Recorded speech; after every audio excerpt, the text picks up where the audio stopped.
이번 교사 세미나의 주제는 설교 어떻게 들을 것인가예요. 그래서 도서관에 가면 설교 어떻게 들을 것인가라는 책이 있어요. 그래서 이 책의 내용을 주제로 해서 교사 세미나를 할 건데요.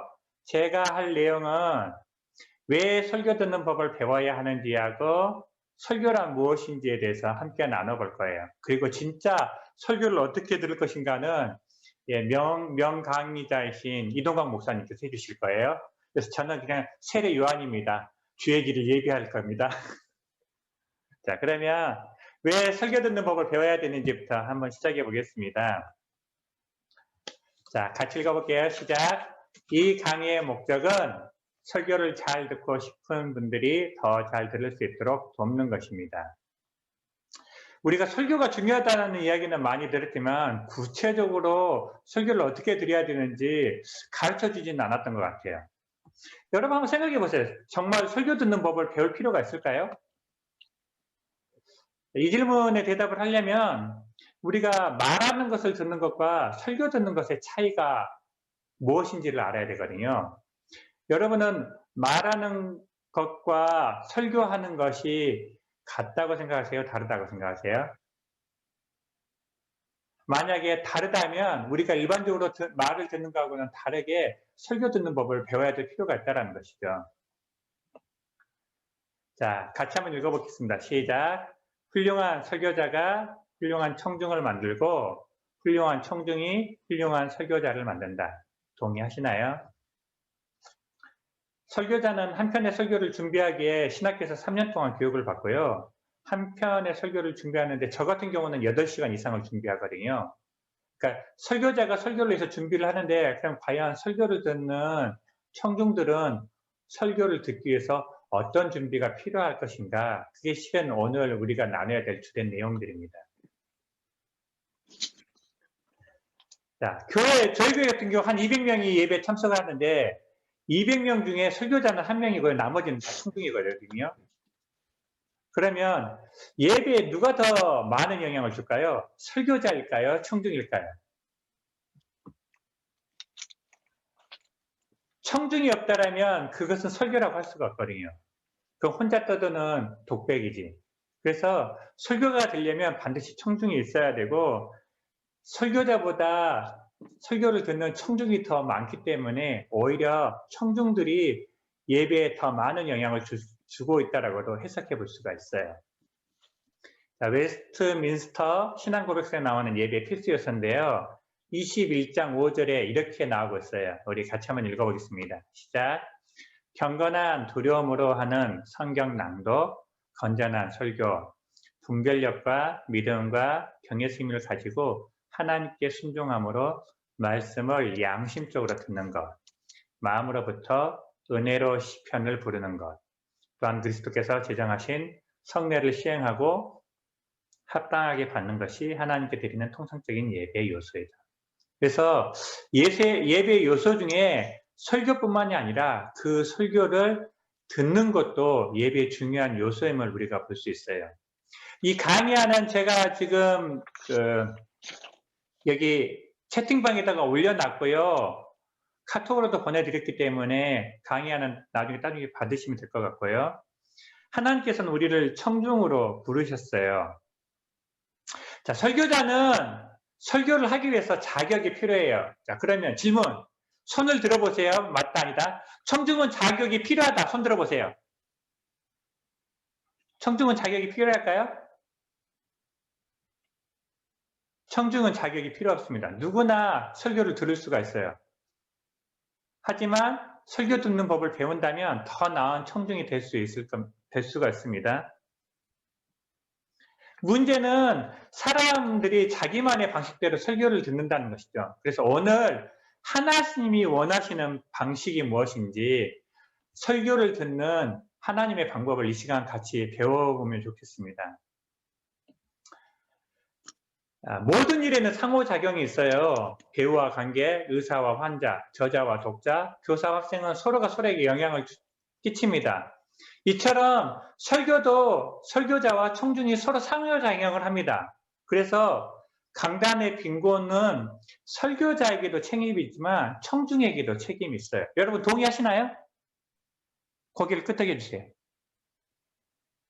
네, 감사합니다. 고개 끄덕여 주셔서. 자, 히브리서 4장 2절 말씀인데요. 같이 한번 읽어보겠습니다. 시작. 그들과 같이 우리도 복음 전함을 받은 자이나 들은 바 그 말씀이 그들에게 유익하지 못한 것은 듣는 자가 믿음과 결부시키지 아니합니다. 아멘. 자, 하나님의 말씀을 들을 때 이 말씀을 믿음으로 하나님의 말씀으로 받지 않기 때문에 그 말씀이 그들에게 유익하지 못하다라고 얘기하고 있는 거죠. 그러니까 설교자가 설교를 잘 못해서 은혜를 못 받기도 하지만 또 한편으로 청중이 해야 될 역할들이 있고 청중이 그 말씀을 하나님의 말씀으로 믿음으로 받지 않는다면 또한 그 신앙 성장에 설교가 도움이 안 된다는 것이죠. 자, 성경에는 첫 번째 설교가 나오거든요. 설교자는 하나님이십니다. 창세기 2장 16, 17절인데요. 같이 한번 읽어보겠습니다. 시작. 여호와 하나님이 그 사람에게 명하여 이르시되 동산 각종 나무의 열매는 내가 임의로 먹되 선악을 알게 하는 나무의 열매는 먹지 말라. 내가 먹는 날에는 반드시 죽으리라 하시고. 하나님이 설교하셨어요. 설교의 대상자 청중은 아담이었습니다. 이 설교는 실패했죠. 하나님이 먹지 말라고 했는데 아담이 먹었어요. 그런데 그 탓을 누구한테 돌리냐면 하나님께 돌려요. 아담이 이르되 하나님이 주셔서 나와 함께 있게 하신 여자 그가 그 나무 열매를 내게 주므로 내가 먹었나이다. 잘못은 아담이 해놓고 그 잘못을 하나님께 돌리고 있는 모습을 보게 되어지죠. 그런데 우리에게도 이런 모습이 있을 수 있어요. 여러분은 설교의 실패가 누구의 책임이라고 생각하세요? 그리고 여러분은 얼마나 자주 설교의 성공을 경험하십니까? 이 책에서는 설교의 성공이라고 얘기하는데 얼마나 설교를 통해서 하나님의 은혜를 경험하고 하나님의 말씀을 경험하고 계십니까? 저는 야구를 좋아하는데요. 그 야구에서 타자가 잘 친다 못 친다의 기준으로 할 때 3할이라고 하거든요. 30% 타석에 들어서서 30%로 안타를 때려내면 그 사람은 정말로 야구를 잘하는 선수거든요. 그런데 우리가 예배를 드릴 때 그 예배 시간에 말씀을 들을 때 그 말씀의 은혜를 받는 퍼센테이지나 확률이 어느 정도 되는지 한번 생각해 보세요. 나는 얼마나 자주 설교의 성공을 경험하고 있는지. 제 목표는 30%거든요. 여러분은 얼마나 설교를 통해 은혜를 받고 계신지 모르겠어요. 자, 첫 번째 강의를 요약하면 이거예요. 왜 설교 듣는 법을 배워야 되느냐? 훌륭한 청중이 훌륭한 설교자를 만들기 때문입니다. 여러분은 훌륭한 설교자를 만들 수 있습니다. 그리고 청중이 설교의 필수 요소이기 때문이에요. 청중이 없으면 설교가 될 수가 없어요. 설교는 사람의 말을 듣는 것과 설교가 듣는 것이 달라요. 설교는 사람이 말하는 것이 아니라 하나님의 말씀을 듣는 것이죠. 그래서 우리는 설교 듣는 법을 배워야 됩니다. 이 시간을 통해서 더 많은 설교의 성공을 경험하는 저희들이 되었으면 좋겠어요. 자, 그러면 설교란 무엇인지에 대해서 함께 살펴볼게요. 자, 설교는 무엇이냐? 예배의 핵심입니다. 구약시대에도 설교는 있었고 설교는 예배의 핵심이었습니다. 신명기 31장 11절인데요. 같이 읽을게요. 시작.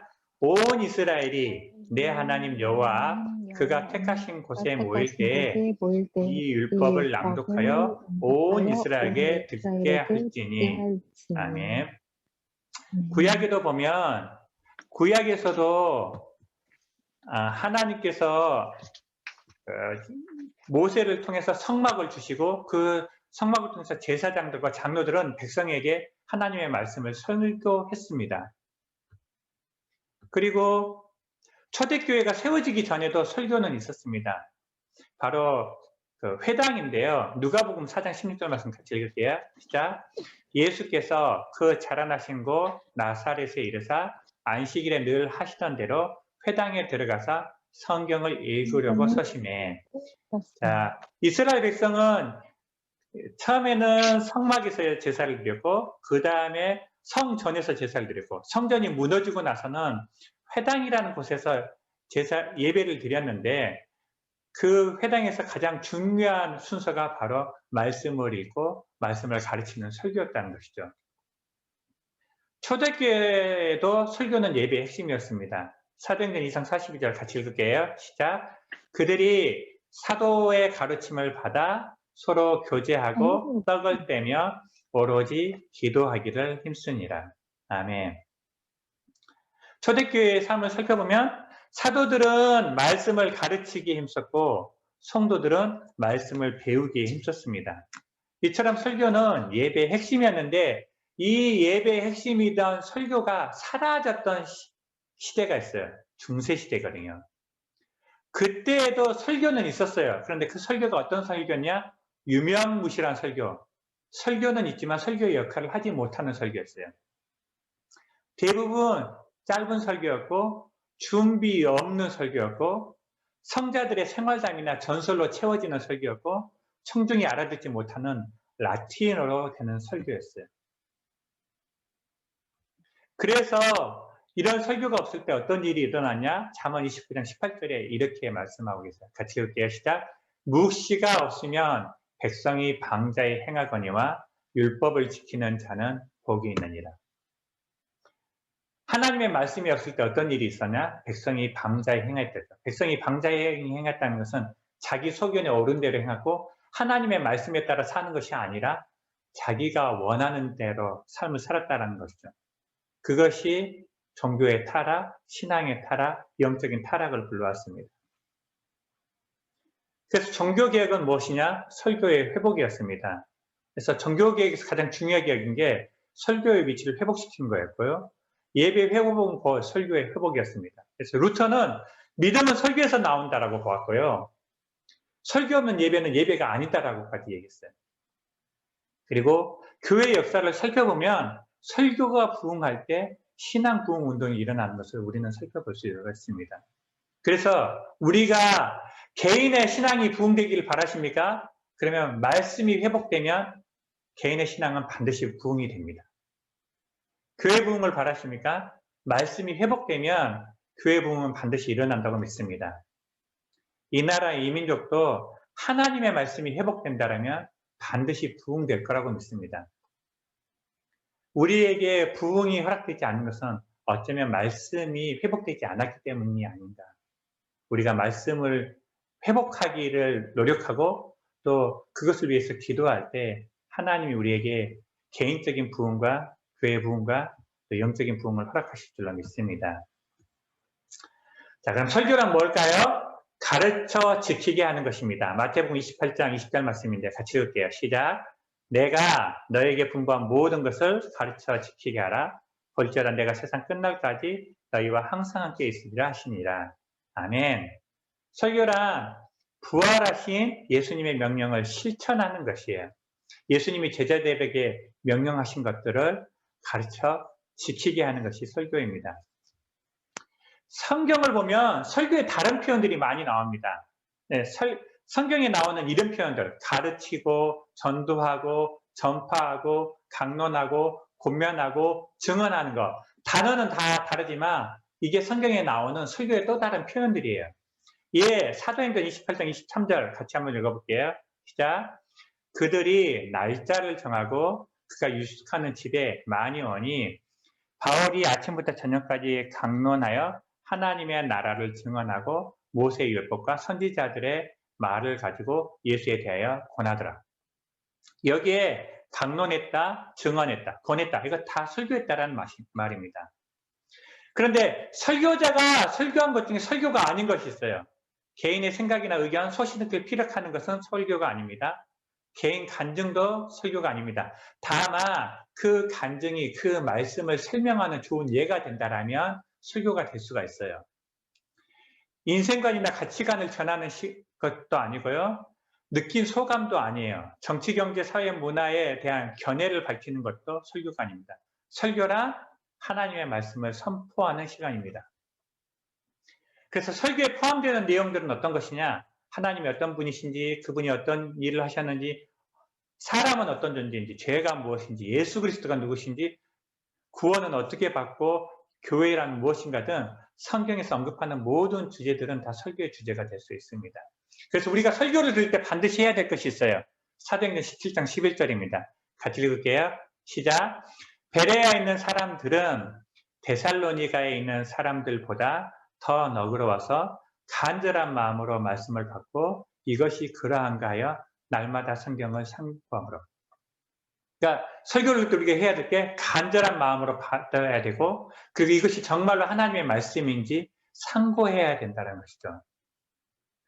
설교는 하나님에 관한 말씀이 아니라 하나님께서 직접 하시는 말씀입니다. 데살로니가 2장 13절인데요. 같이 읽을게요. 시작. 이러므로 우리가 하나님께 끊임없이 감사함은 너희가 우리에게 들은 바 하나님의 말씀을 받을 때 사람의 말로 받지 아니하고 하나님의 말씀으로 받으니 진실로 그러하도다. 이 말씀이 또한 너희 믿는 자 가운데서 역사하느니라. 아멘. 설교는 하나님의 완전한 말씀이에요. 설교자가 완전하지 않습니다. 설교자도 실수할 수 있어요. 저도 제가 설교 중에서 잘못 가르친 것들이 있더라고요. 그런데 전능하신 하나님은 불완전한 설교자에 의해 제한받지 않습니다. 같이 읽어볼까요? 완전하신 하나님이 불완전한 설교자를 통해 완전한 하나님의 말씀을 선포하십니다. 그래서 하나님은 설교자의 부족함을 사용하여 합력하여 선을 이루실 수 있기 때문에 우리가 그것이 인간의 말이 아닌 하나님의 말씀으로 받고 믿음으로 순종하는 것입니다. 그렇다고 우리가 하나님 설교자의 말에 100% 다 순종해야 된다는 것은 아니에요. 우리가 두 가지 것을 배웠잖아요. 설교자가 하는 설교를 하나님의 말씀으로 받아야 되는 영역이 있고, 또 다른 면으로는 그 말씀이 정말로 하나님의 말씀인지 검증하는 그 두 가지가 다 필요하다는 것이에요. 설교자도 깨어 있어야 되지만 청중도 깨어 있어야 된다는 거예요. 그럴 때 거짓 교사들로부터 안전할 수 있고, 그럴 때 교회를 안전하게 지킬 수 있고, 그럴 때 설교자의 타락을 막을 수 있다는 거예요. 설교는 교회의 표지인데요. 표지란 말은 참된 교회와 거짓된 교회를 구분하는 기준 같은 거예요. 시금석이에요. 그래서 참교회와 거짓교회를 구별할 수 있는 기준이 뭐예요? 이 세 가지가 있으면 참교회라는 거예요. 말씀, 성례, 권징인데, 말씀은 설교예요. 들을 수 있는 하나님의 말씀과 볼 수 있는 하나님의 말씀이 성례예요. 성찬식과 세례식. 그리고 권징은 그가 하나님의 말씀에 불순종할 때 그것에 대해서 징계하는 것이 교회의 표지였어요. 참교회는 순수한 복음 설교를 선포합니다. 반면에 거짓교회는 하나님의 말씀보다 교회 자체와 교회 규례들에 더 많은 권위를 부여합니다. 이 설교하는 저희가 지금 카톡방에 올려드릴 거예요. 그리고 채팅방에도 올려놨으니까 따로 기록 안 하셔도 돼요. 설교의 유익이 뭐냐? 삼위일체 하나님을 알게 합니다. 그리고 우리의 믿음을 불러일으킵니다. 로마서 10장 17절 같이 읽겠습니다. 시작. 그러므로 믿음은 들음에서 나며 들음은 그리스도의 말씀으로 말미암았느니라. 아멘. 믿음은 어디서 나냐? 하나님의 말씀을 듣는 설교에서 납니다. 설교는 우리로 하여금 죄를 회개하게 합니다. 느헤미야 8장 9절인데요. 같이 읽게요. 시작. 백성이 율법의 말씀을 듣고 다 우는지라. 총독 느헤미야와 제사장 겸 학사 에스라와 백성을 가르치는 레위 사람들이 모든 백성에게 이르기를 오늘은 너희 하나님 여호와의 성일이니 슬퍼하지 말며 울지 말라 하고, 백성이 율법의 말씀을 들을 때 다 회개의 눈물을 흘렸다라고 얘기하고 있고요. 웨스트민스터 대요리 문답 제155문에 이렇게 얘기합니다. 설교의 효력, 같이 읽을게요. 시작. 죄인들을 깨닫게 하시고 설득하시고 겸손하게 하시며 그들로 하여금 그분의 형상을 본받게 하시며 그분의 뜻에 복종하게 하시고 구원에 이르는 믿음을 통해 그들의 마음을 거룩함과 위로로 견고하게 세우심으로 구원에 효력 있게 됩니다. 아멘. 자, 정리하겠습니다. 자, 설교란 무엇입니까? 예배의 핵심입니다. 하나님의 말씀입니다. 참교회와 거짓교회를 구분하는 교회 표지입니다. 우리는 설교를 통해 성경의 진리들을 알게 되고 하나님의 말씀을 따라 살게 됩니다. 2021년이 설교의 유익을 경험하고 설교의 회복을 경험하는 한 해가 되기를 주님의 이름으로 축복합니다. 제가 기도하고 마치고 이동광 목사님께 넘기겠습니다. 함께 기도하시겠습니다. 사랑하는 하나님, 우리에게 교사 세미나를 허락하여 주시고 설교가 무엇인지 또 설교를 어떻게 들어야 되는지 배우게 하여 주신 것 감사합니다. 살아계신 하나님의 말씀을 하나님의 말씀으로 들을 수 있는 길을 허락하여 주시고 이 시간을 통해 예배가 더 예배되어지고 하나님의 말씀을 온전히 듣는 저희들 되게 하여 주옵소서. 감사드리며 예수님의 이름으로 기도했습니다. 아멘.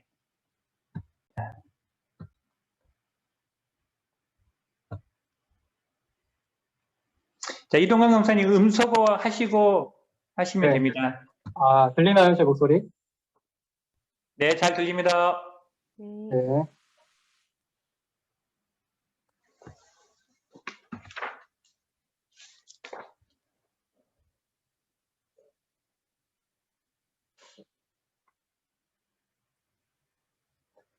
네,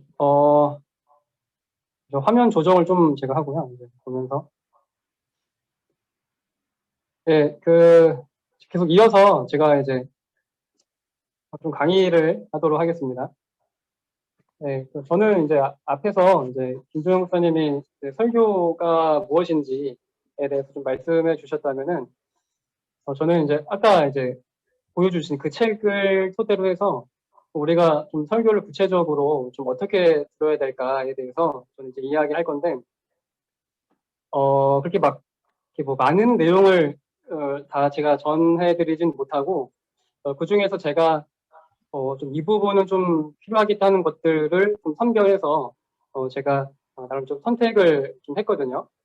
그러니까 저는 이제 그 PPT에 막 내용을 써놓지는 않았어요. 써놓지는 않았으니까요. 그냥 뭐 메모해 두시지 않아도 되고, 자, 그런 게 있구나. 이제 편안하게 그냥 들으시면 돼요.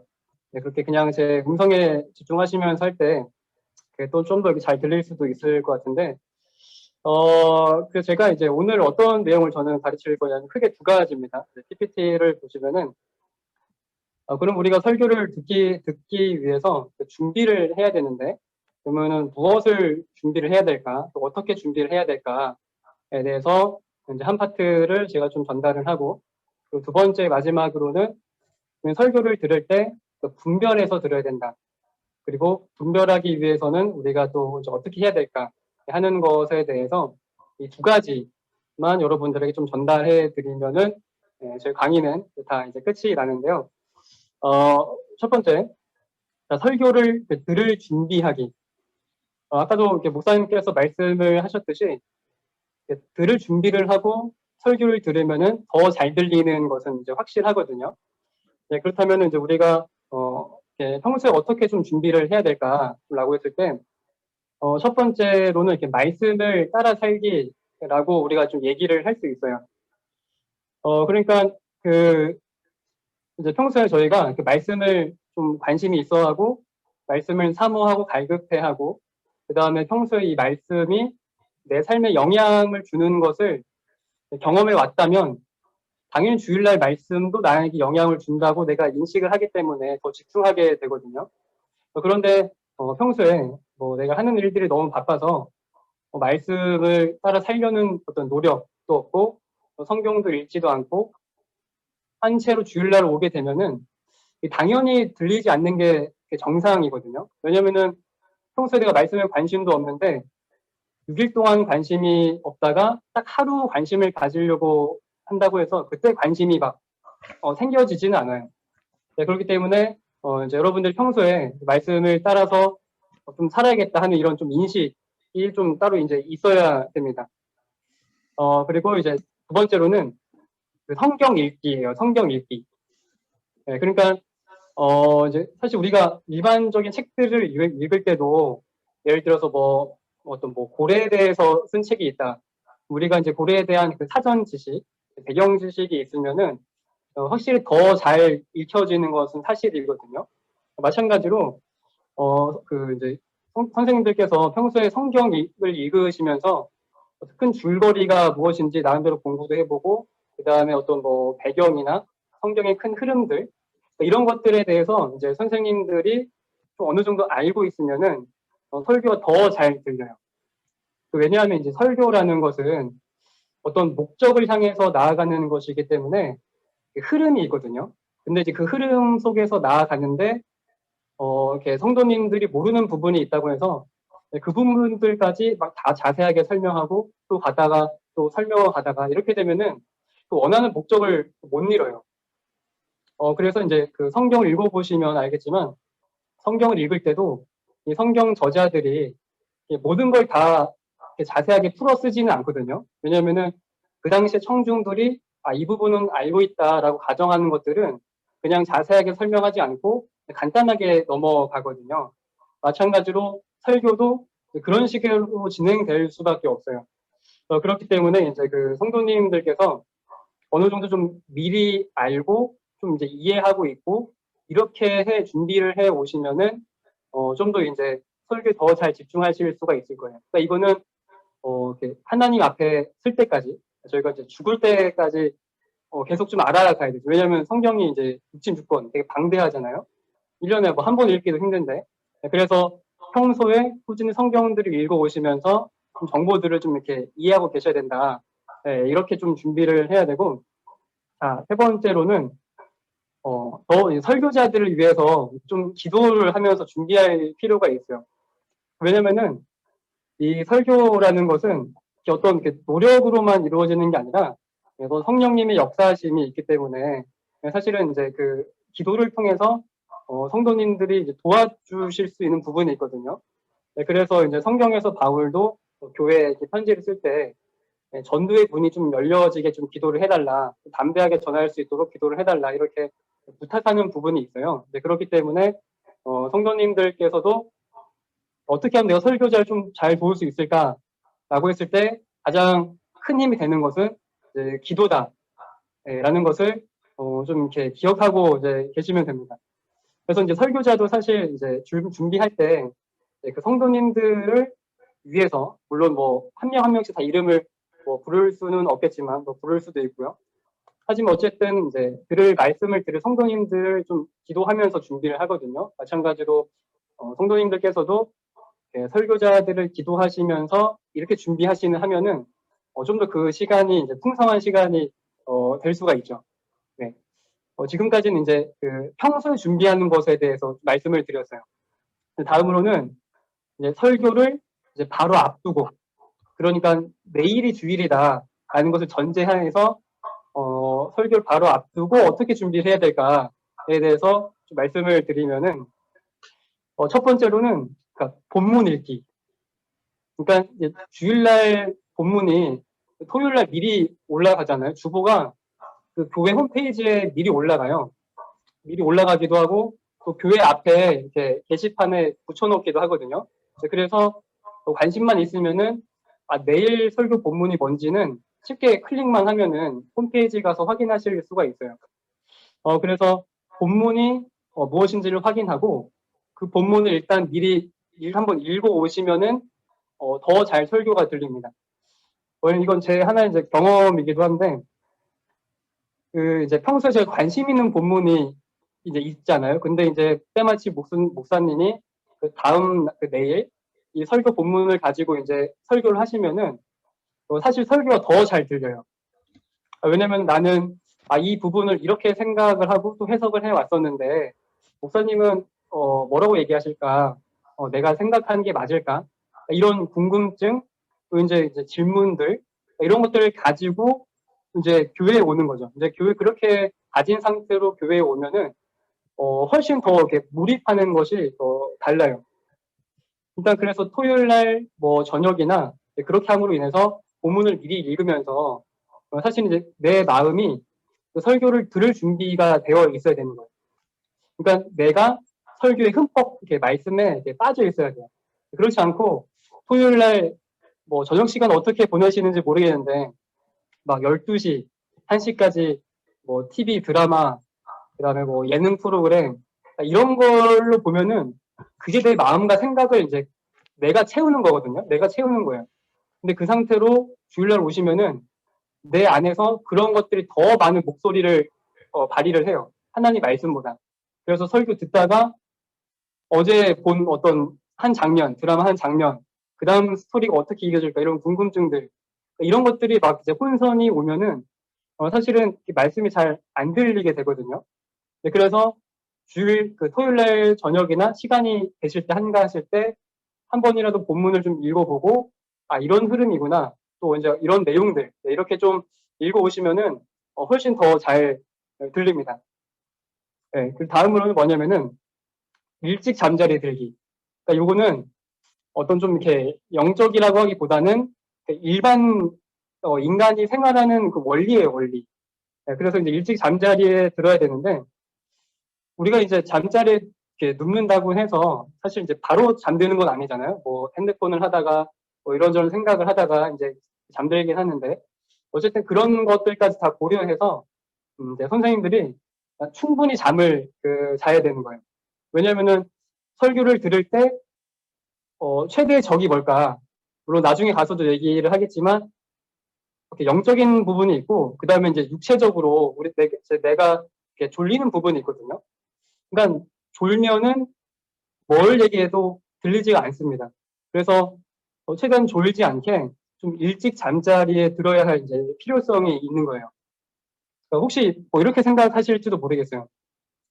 아니 그 설교자가 좀 이제 웃기면서 좀 농담도 하면서 좀 재미있게 하면은 내가 안 좋는데 너무 좀 지루하게 하니까 내가 좀 너무 졸 수밖에 없다.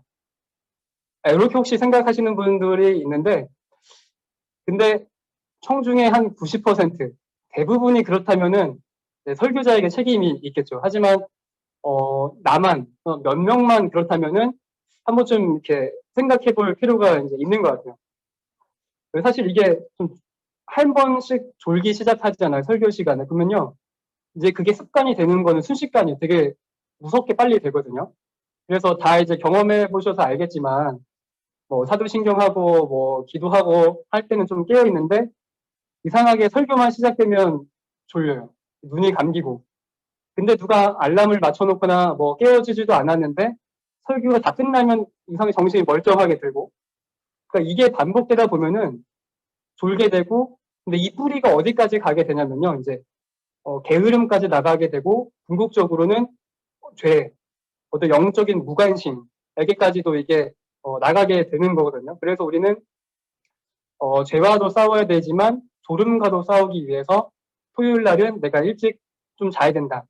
이 시간을 좀 이렇게 확보를 해 두셔야지 설교가 좀 더 잘 들리고 그 다음에 이제 세 번째로는 자신을 위해서 기도하기.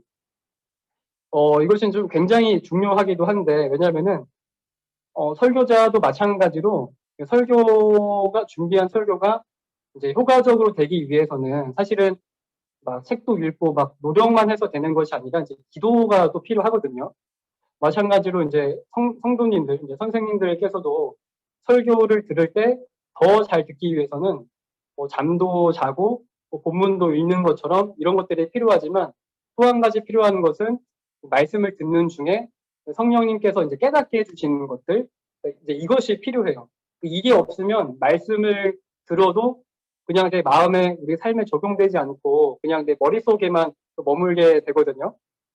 우리가 이제 기도가 필요한 이유는 뭐냐면은 그러니까 우리를 방해하는 세력이 있기 때문에 방해하는 세력이 이제 성경에서 그 길가밭 아시잖아요? 뭐 길가 그 네 가지 밭 비유 거기서 이제 좋은 땅은 많은 열매를 맺는데 그 길가밭에는 이제 하나님 말씀이 이제 뿌려질 때 그것이 뿌리 내리지 못하게 하기 위해서 사탄이 그 말씀이 뿌려지자마자 바로 이제 뺏어온다는 그런 이야기가 있거든요. 그래서 이 사탄이 우리가 말씀 듣는 것을 이제 방해를 합니다. 이제 제가 성경 구절 하나 좀 이제 보면은 베드로전서 5장 8절에 제가 한번 좀 읽어볼게요.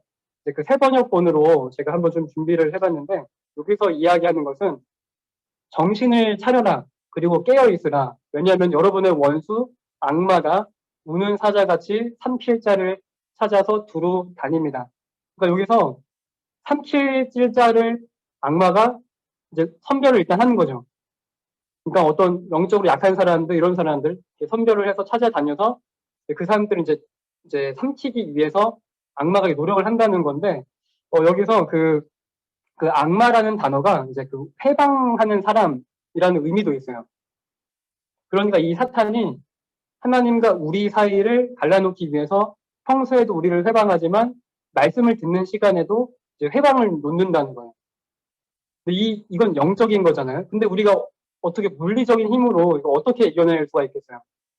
근데 사탄은 어떤 일들을 생기게 해서 주일날 말씀을 듣는 자리에 못 오게 할 수도 있고, 또 설교 말씀을 듣는 중에 우리 생각 가운데 어떤 악한 생각들을 집어넣을 수도 있고, 충분히 그렇게 할 수 있는 능력이 사탄에게 있거든요. 근데 이것을 우리가 극복하기 위해서는 우리 물리적인 힘으로는 안 되고 우리 기도를 통해서 성령님의 능력이 있어야 된다는 거죠. 그래서 토요일부터 이제 우리가 기도를 함으로써 준비를 해야 됩니다. 그러니까 이제 교회에 오실 때 글쎄 어떻게 오시는지는 모르겠어요. 이렇게 좀 편한 마음으로 오시는지는 모르겠지만 우리의 신앙생활의 영적인 싸움터, 전쟁터인 것처럼 사실은 주일날 교회도 전쟁터다라는 사실이 좀 인식이 되어 있어야 돼요. 그래서 영적으로 무장도 하고 그 사탄이 공격해 온다라는 이런 것에 대한 인식도 있어야 되고, 그래서 전쟁터라는 인식을 가지고 오셔야지 말씀에 더 잘 집중할 수가 있고 더 잘 싸울 수가 이제 있거든요. 네, 이런 부분들 기도하면서 또 준비를 해야 되고, 그 다음에 이제 네 번째로는 아침에 서두르지 말자, 그러니까 허둥대지 않기인데, 사실 이제 그 교회에 사실은 제일 좋은 것은 한 10분 전에 와서 내 마음을 좀 가지런히 준비하고 질서 있게 정돈하는 게 가장 좋아요. 근데 막 이렇게 다 사도신경 지나고 대표기도 지나고 설교 막 시작하는데 중간이나 막 와서 하잖아요. 그러면은 이제 안 들려요. 왜냐면은 이건 내 마음이 정돈이 안 돼 있어서 되게 산만하거든요. 그리고 막 오는 길에 이제 가족끼리 같이 오시면은 한 사람은 또 일찍 준비하는 사람이 있어요. 반면에 또 어떤 사람은 늦게 준비하는 사람이 있고, 그러면은 야, 빨리 준비해 빨리 가야지, 이 말부터 해서 막 티격태격 하는 거죠. 이렇게 되면은 서로 다투기도 하고, 성경에서는 이제 재물을 하나님께 드릴 때 서로 화해하고 마라 이런 것처럼 다투면 안 되고, 또 이런 불씨들을 좀 미리 좀 이제 예방하기 위해서 이제 미리 좀 준비해서 서둘러서 이제 뭐 교통 정체나 뭐 이동 시간이나 이런 것들을 좀 미리 계산을 해서 한 10분 전, 5분 전에 와서 미리 앉는 것이 굉장히 중요합니다. 이제 그래야지 더 잘 이렇게 좀 준비를 할 수가 있거든요. 예, 이제 이런 것들이 좀 이제 토요일 날 말씀을 듣기 바로 전에 좀 준비를 해야 되는 거고. 자, 다음으로는 마지막 이제 분별하면서 설교를 듣는 것에 대해서 좀 이제 이야기를 할 텐데, 이제 김종영 목사님께서도 이제 잠깐 말씀을 해주셨는데, 과연 우리가 설교를 들을 때 좀 분별하면서 해야 될까? 그러면은 우리가 좀 너무 이제 교만한 거 아니야? 이렇게 생각하실 수가 있어요. 사실 이제 설교라는 영역은 사실 일반 성도님들이 어떻게 좀 이렇게 코멘트를 하거나 뭐 목회자와 대화를 하거나 이럴 수 없는 영역으로 보통 이제 인식이 되잖아요. 근데 이제 우리는 그럼에도 불구하고 설교를 들을 때 이제 분별하면서 이제 들어야 되는 거예요. 그러니까 이제 성도님들이 그냥 나는 그러니까 나 혼자만 그냥 은혜 받고 말자, 그냥 영적인 어린 상태에 있자 하는 이제 하는 마음이라면은 그냥 주일날 와서 나 혼자 은혜 받자, 이렇게만 그냥 생각을 하시면 돼요. 근데 조금 더 성숙하고 좀 우리 교회가 하나님의 뜻에 이제 합당한 교회가 되기 위해서는 이제 성도님들 한 명 한 명이 이제 분별하면서 이제 들어야 되거든요. 그래서 이제 설교를 이제 분별하면서 듣는다는 것이 구체적으로 뭐냐, 제가 그것을 좀 말씀을 드리도록 할게요. 네, 이제 아까도 이제 목사님께서 데살로니가 교회 이렇게 설명도 해주셨는데, 더 칭찬받을 만한 이제 베레아 사람들이라는 제목이 그 책에 보면 나와 있거든요.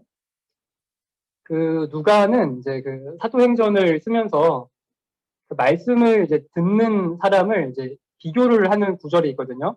데살로니가 사람들과 베레아 사람들을 비교해 가면서 이 사람들 베레아 사람들의 말씀을 듣는 태도는 어떤지 이제 이야기를 한 적이 있는데, 아까도 이제 살펴봤던 성경 구절이지만 여기 보시면은 말씀을 들을 때 데살로니가 교회 성도들은 그 사람의 말로 받지 않고 하나님의 말씀으로 받았다. 그래서 그것이 믿는 자 가운데서 많이 역사했다. 이것이 데살로니가 성도들의 말씀을 듣는 특징인 거예요. 그러니까 이제 성도님들도 인간의 말이 아니라 하나님의 말씀으로 여기고 들을 때 그 말씀이 우리 믿는 사람들 가운데 역사하는 것을 이제 경험할 수가 있게 되는 거죠. 이제 이것도 굉장히 좋은 거잖아요. 굉장한 거잖아요. 근데 이 누가는 이 데살로니가 사람들보다 베레아 사람들을 더 칭찬하고 있고 더 높이고 있거든요. 한번 보시면은 사도행전 17장 11절에 아까도 이제 보셨던 성경 구절이지만 그 맨 마지막 부분에 그들이 이제 그러한가 하여 날마다 성경을 상고함으로 라는 이제 성경 구절이 있어요. 이 성경을 상고한다는 단어가 혹시 어떤 뜻인지 아세요? 이제 상고한다? 이제 성경을 이제 좀 개역개정에서는 상고하다라는 단어로 이제 번역이 되어 있는데, 이 상고하다라는 단어는 어떤 거냐면요. 이 두 개를 놓고 이 두 개가 서로 일치하나 서로 이제 비교해보고 대조해보는 작업들. 그래서 이제 깊이 연구하고 공부하는 것. 이게 이제 상고하다라는 단어의 의미거든요. 그러니까 이 베레아 사람들은 사실 이제 그 말씀을 들을 때 이제 바울이 설교를 하는 거거든요. 바울이 설교를 하면은 어쨌든 이 바울에 대한 좀 이렇게 소문을 좀 들었기 때문에 굉장히 훌륭한 사람이다 하는 것은 좀 알고 있었을 거예요. 근데 이 이제 베레아 사람들은 그럼에도 불구하고 그렇게 무조건적으로 듣지 않고 자기들이 가지고 있는 구약 성경이나 이런 것들과 비교해 보면서 이게 정말 말씀이 일치하나, 정말 이제 그런가 연구하고 비교해보고 대조해보면서 깊이 생각하면서 이제 들었거든요. 그러니까 이게 설교를 분별하면서 듣는 거예요. 그러니까 목사님이 말씀을 들을 때, 무조건 맞겠지. 그게 아니라, 이게 정말 그런가. 예, 이제 성도님들이 이제 따져보면서 듣는 것들. 예, 그래서 이제, 그 결과 이 베레아 사람들한테 이제 어떤 일들이 발생했느냐. 그 다음 구절인데, 그 중에 믿는 사람이 많았다. 그러니까 이렇게 비교해 가면서 또 분별해 가면서 들을 때, 그때 믿는 사람이 많아진다는 거예요.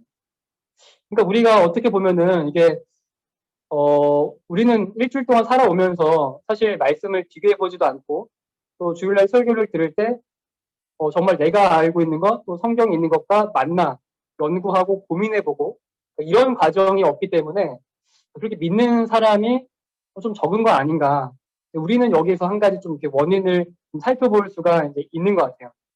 그래서 이렇게 좀 분별하면서 듣는 것을 굉장히 누가는 칭찬하고 있다라는 것을 말씀을 할 수가 있고, 그러면 이제 두 번째로 분별이 왜 필요할까에 대해서 이제 좀 이야기를 좀 말씀을 드리면은 지금이야 그렇지 않지만 사실 예전에는 목사님 말씀이라면 무조건 다 순종을 했거든요. 우리 뭐 할아버지 할머니 세대나 이제 그 세대는 목사님 말씀이 곧 하나님의 말씀인 거예요. 그래서 말을 하면은 무조건 순종하고 목사님 말씀을 이제 거역하면은 하나님 말씀을 거역하는 것이 되고, 그러니까 이런 인식이 이제 전통적으로 쭉 내려져 이제 오는데, 근데 이제 설교를 분별하면서 들을 필요가 있다. 이제 왜 그러냐면요, 두 가지가 있어요. 첫 번째는 뭐냐면은 설교자도 죄인이기 때문에 타락할 수가 있어요.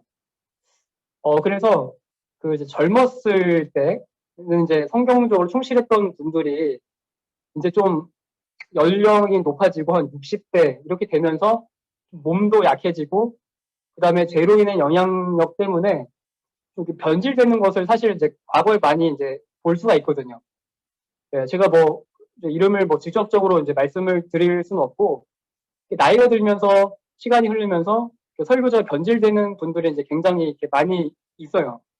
그렇기 때문에 우리는 무조건적으로 듣는 것이 아니라 또 처음에는 이제 그 올바른 말씀을 전해 주셔도 과연 그것이 그러한가 계속 그 교회에 몸담고 있는 이상 계속 이제 우리가 관찰하고 좀 관심을 가질 필요가 이제 있는 거예요.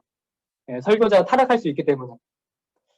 두 번째로는 뭐냐면은 거짓 선지자가 있기 때문에. 그러니까 이 부분이 어떻게 좀 이제 심각하게 좀 생각해 볼 필요가 있는데, 그러니까 목사들 중에서도 사실 뭐 저도 이제 목사이긴 하지만 그 사꾼 목자가 있다고 성경에서는 이야기를 해요. 그러니까 사꾼이라고 하는 것은 돈을 받는 거잖아요. 그 대가로 돈을 받는 거. 그러니까 이제 사꾼 목자는 뭐냐면은 구약에서 거짓 선지자의 개념으로 우리가 이해를 할 수가 있는데, 구약에서 거짓 선지자들은 그 하나님의 메시지를 전하는 것이 아니라 상대방이 듣기 좋아하는 것, 그리고 내가 상대방으로부터 어떤 이익을 얻기 위해서 말씀을 전하는 것이 이제 거짓 선지자거든요. 그래서 예수님과 사도들 당시에도 이런 거짓 선지자들이 있었고 지금도 존재를 합니다. 그러니까 이 말씀을 듣는 것을 이제 그 돈벌이 수단으로 사용을 하는 거예요. 그래서 막 내 주장을 내세우기 위해서 성경을 뒷받침하고 성경으로 또 성도들을 좌지우지하기 위해서 말씀을 뒷받침하고 이런 게 다 이제 거짓 선지자인 거죠. 가짜 메시지를 전하는 거예요. 여러분 혹시 그 음모론 들어보셨어요? 음모론? 아마 이제 음모론에 대해서 좀 한 번씩 다 이제 들어보셨을 것 같은데, 지금도 이제 코로나 시대에 음모론이 굉장히 많죠. 제가 이제 저번에 본 TV 프로그램에서는 이제 그 음모에 대해서 얘기를 해주는데, 그 빌 게이츠가 코로나를 만들었다. 그리고 이제 백신을 맞으면은 감시당한다, 뭐 조종당한다, 이런 음모론이 굉장히 많아요. 거짓된 메시지죠. 근데 왜 이런 음모론을 자꾸 사람들이 만들어내는지 혹시 아세요? 사람들이 왜 만들어낼까요? 궁극적으로는 다 그 자기의 이익을 위해서 그런 거예요. 그러니까 저 사람들은 틀렸다, 위험하다, 그러니까 우리한테 와라, 우리가 그것을 해결할 수 있다. 이게 결국에는 자기를 위해서 자기의 이익, 유익, 자기의 목적을 위해서 그렇게 음모론을 이제 펼치는 거거든요. 마찬가지로 설교자들도 자기의 어떤 욕망, 또 욕심, 뭐 한때는 막 교회 큰 건물 갖는 것 굉장히 막 부러워했잖아요. 그래서 큰 성전을 갖기 위해서 말씀을 막 이렇게 뒷받침하고 이제 이런 것들, 개인적인 욕심들, 그러니까 이런 것들이 다 이제 그 거짓 선지자들, 잘못된 목회자들이 전달을 한다는 거죠. 그렇기 때문에 이제 교사 선생님들도 이제 분별하면서 들을 필요가 있어요. 네, 그렇다고 해서 세 번째로 그 분별하면서 설교를 듣는다고 해서 그렇다고 해서 비판하는 거나 평가하는 것이라는 의미는 아니에요. 그러니까 말씀을 들을 때 어디 한번 설교 잘하나 보자, 뭐 틀린 부분 없나 보자, 이렇게 비판하는 입장에서 설교를 이제 들으라는 의미는 아닙니다. 그냥 막 저 부분이 틀렸어, 그래서 막 목사님한테 전화해서 이 부분이 좀 잘못된 것 같습니다, 틀렸습니다, 이렇게 막 판단자의 입장에서 하라는 것이 아니라 이제 겸손하게 이제 분별하는 것이라는 것을 좀 해둘 필요가 있습니다. 그러니까 설교자를 비판하고 평가하기 시작을 하잖아요. 그러면요, 누구한테 손해냐면은 이렇게 평가하는 본인 자신에게 손해예요. 어떤 이성은 좀 날카로워질 수는 있어도 영혼은 굶어 죽게 되거든요. 그러니까 이제 분별을 하되 어떤 평가자, 판단자의 입장에서는 서지 않는 것. 이것이 또 중요하고. 자, 그럼 다음으로는 그렇다면 이렇게 잘못된 설교를 이렇게 분별하는 방법들이 좀 뭐가 있을까에 대해서 좀 이야기를 좀 하도록 할게요.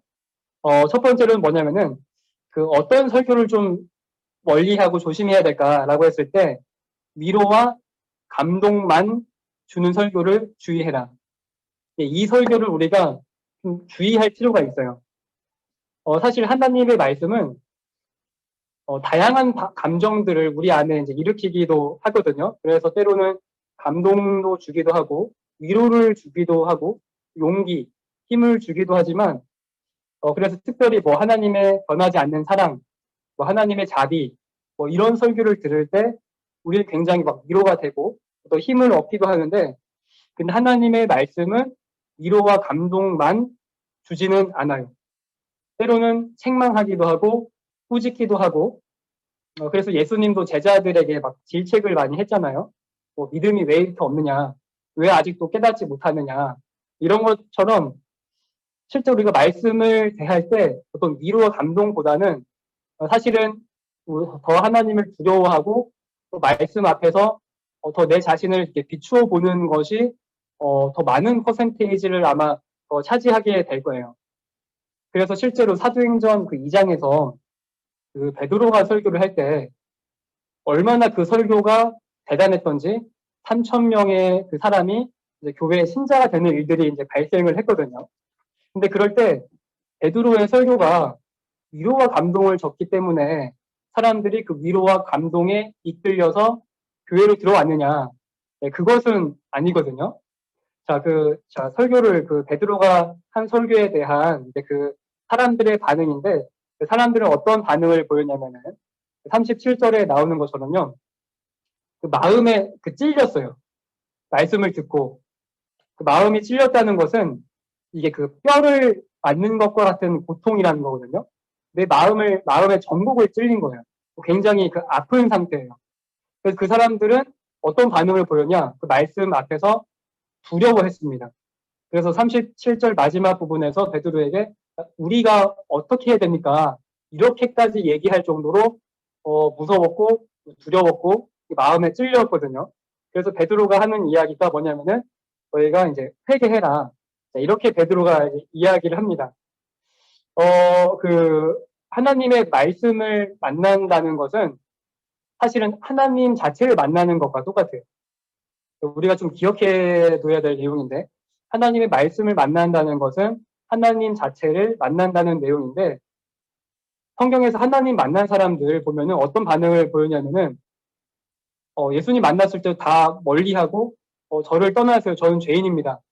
그리고 이사야도 하나님의 그 영광을 봤을 때 땅에 머리를 박고 엎드리고 침묵할 수밖에 없고 이런 반응을 보였거든요. 마찬가지로 정말로 우리가 하나님의 그 깊이로 들어가고 말씀의 깊이로 들어간다면 우리가 더 말을 많이 하기보다, 우리가 위로와 감동을 더 많이 받기보다 하나님의 영광을 경험하게 되고 하나님의 그 위엄, 하나님의 그 경외함, 두려움, 이런 것들을 더 많이 경험하는 것이 성경에서 얘기를 하는 거예요. 그러니까 위로와 감동만 생각하는 거는 굉장히 좀 이제 가벼운 생각이다라는 것을 우리가 좀 이제 기억해 볼 필요가 있습니다.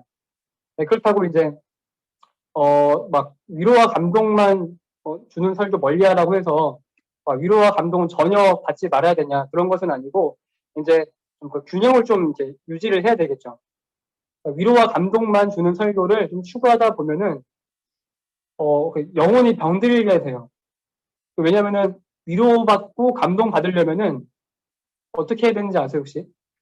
내가 위로받고 감동받으려면은 죄에 대해서 설교 안 하면 돼요. 그러니까 죄를 간과하면 돼요. 간과한다는 것은 뭐냐면은 물론 중요한 일은 아니기 때문에 대수롭지 않게 그냥 넘기는 것이 간과하는 건데, 이 죄에 대해서 빼면은 우리는 위로만 받고 감동만 받거든요. 그렇게 되면은 우리는 이제 죄로 인해서 죽어가는 거죠. 그래서 이제 이런 부분들 우리가 좀 이제 멀리 해야 된다라는 것을 좀 이제 기억해 두실 필요가 있고요. 그 다음에 이렇게 본문을 설명하지 않는 설교. 이것은 어떤 의미냐면은 설교라는 것은 기본적으로는 객관적이어야 돼요. 객관적. 아까 이제 그 목사님께서도 말씀해 주셨듯이 이제 QT, 주관적. 그러니까 내 생각에는 이렇습니다. 저는 묵상을 하다가 이것을 발견했습니다. 그러니까 이거는 기본적으로는 설교가 아니라는 거예요. 그러니까 이거는 적용하는 부분에 가서는 물론 제 나름대로 이렇게 적용해 봤습니다. 적용에 가서는 주관적으로 할 수가 있어요. 하지만 설교는 기본적으로 하나님의 말씀을 객관적으로 여러분들이 가르치고 설명을 하는 것이기 때문에 기본적으로는 객관적인 내용이 있어야 돼요.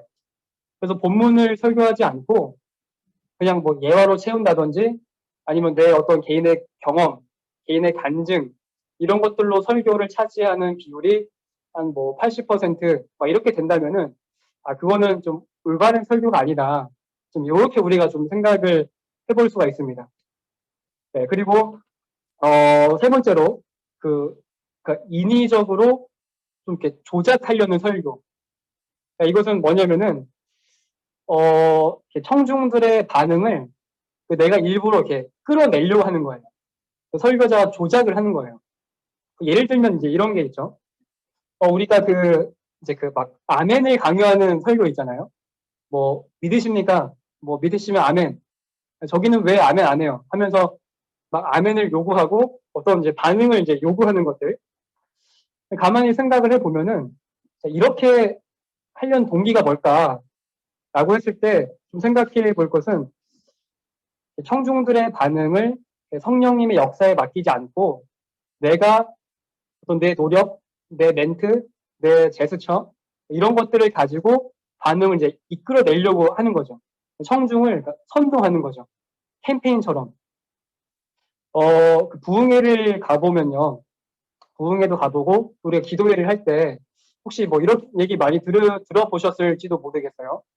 자, 우리 이제 기도하십니다. 이제 기도하실 때 주여 3번 외우고 기도합시다 하면서 막 크게 막 주여 주여 하면서 이제 기도를 하자고 앞에 인도자가 얘기를 이제 하기도 하잖아요. 근데 왜 우리가 기도할 때 주여라고 큰 소리로 외치고 기도할까? 왜 그럴까요? 왜 주여 크게 외치면서 기도를 해야 되죠, 우리가?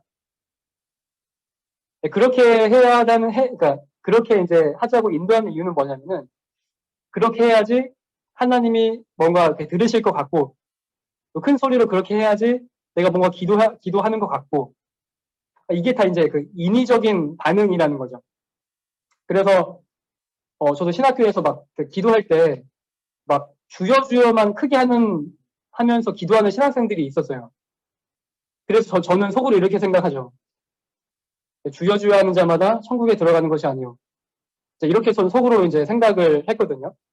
그러니까 이런 것처럼 그러니까 주여라는 것도 사실은 이제 성령님의 감동으로 내가 이렇게 참을 수 없어서 이렇게 터져 나올 때 주여를 외치는 것, 그것이 올바른 이제 순서고 먼저 좀 인위적으로 어떤 조작을 하는 것들 이런 것들은 좀 이제 멀리 해야 된다라는 것을 좀 말씀을 드리고 또 마지막으로는 그 웃기는 설교를 좀 주의해라 이렇게 이야기를 할 수가 있는데 한때 이제 웃기는 설교도 굉장히 유행을 했었어요.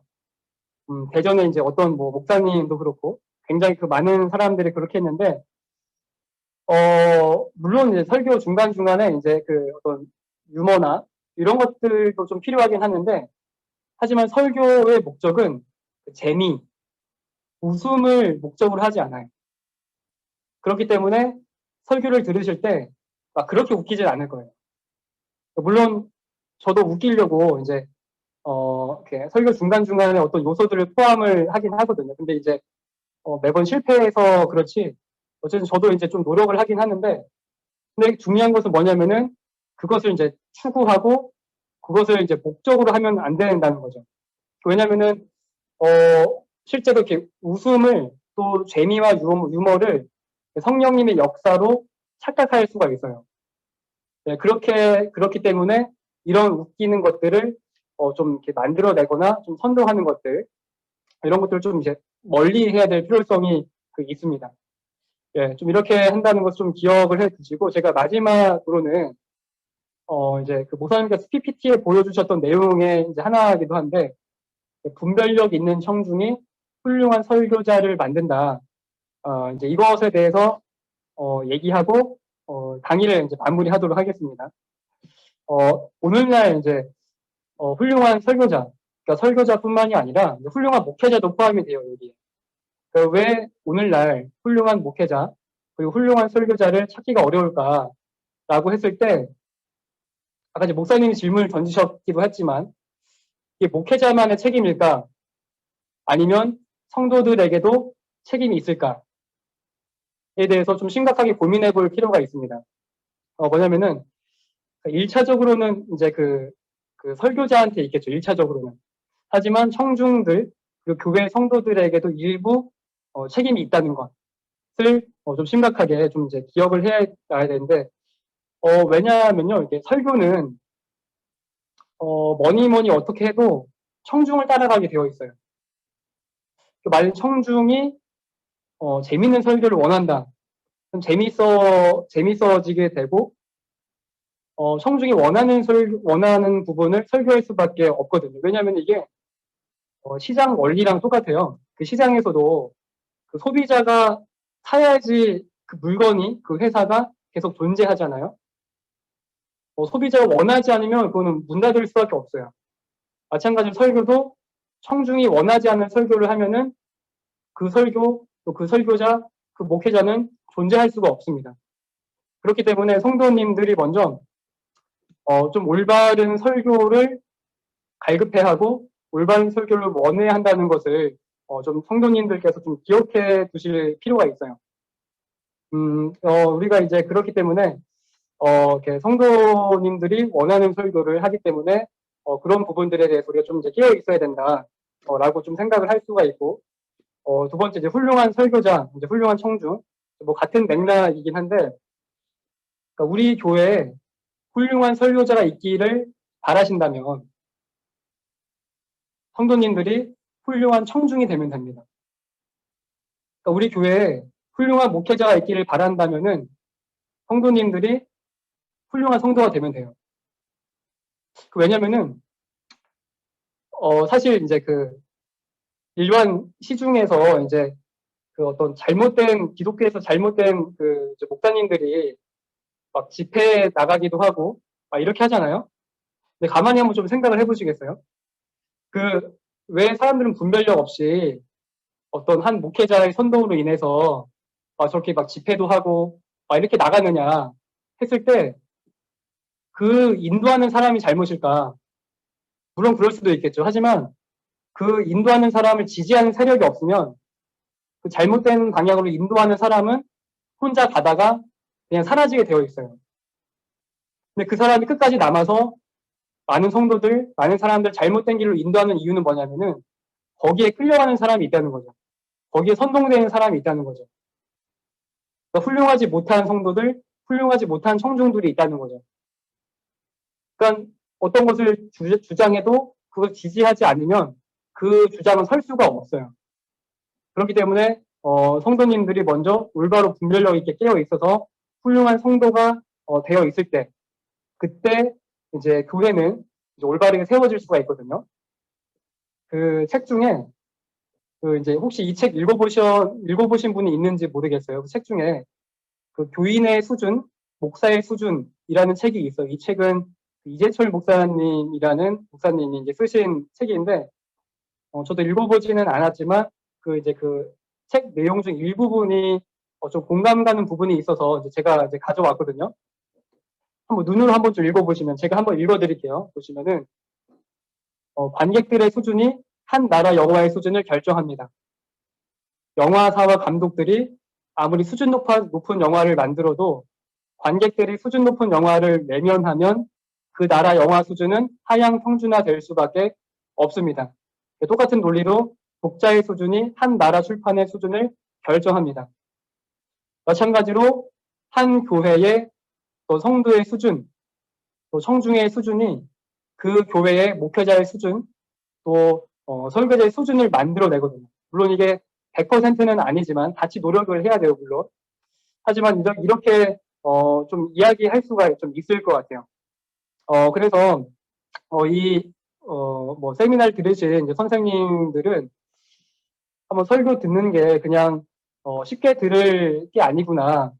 내가 먼저 좀 올바로 분별력 있게 깨어 있어야 할 필요성이 있구나 하는 것을 좀 깨닫기만 하신다면은 이 어떤 강의, 뭐 세미나의 목적은 다 달성을 하는 것 같다고 저는 생각을 합니다. 예, 어쨌든 우리가 먼저 좀 분별력이 좀 있는 성도가 되자 하는 것으로 좀 이렇게 강의를 좀 마무리 할 수가 있을 것 같습니다. 예, 제가 준비한 것은 여기까지입니다. 여기까지고, 예, 어쨌든 뭐 강의 듣느라 좀 뭐 수고하셨고, 예, 사실 이게 좀 온라인으로 하는 거기 때문에 집중력이 좀 떨어질 수밖에 없는 것 같아요. 예, 어쨌든 멀리서도 좀 들을 수 있는 그런 장점이 있지만, 어쨌든 이런 한계 안에서 이렇게 좀 생각해보는 시간을 이제 그래도 그럼에도 불구하고 예, 가져왔습니다. 예, 혹시 뭐 더 궁금한 사항이 있으면은 그럴 일은 없겠지만 개별적인 뭐 카톡으로나 예, 뭐 전화로 남겨주시면은 제가 이제 성실하게 답변해드리도록 하겠습니다. 네, 예, 감사합니다. 이것으로 마치면 되겠죠, 목사님? 예. 저 기념사진 하나 찍고 마무리하시죠. 저 화면 기념사진요? 없애주시고요. 선생님들 이렇게 비디오 켜주시고 사진 한번 찍고 마치겠습니다.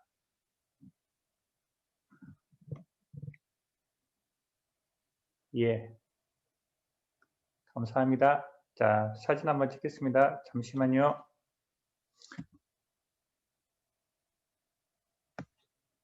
잠시만요.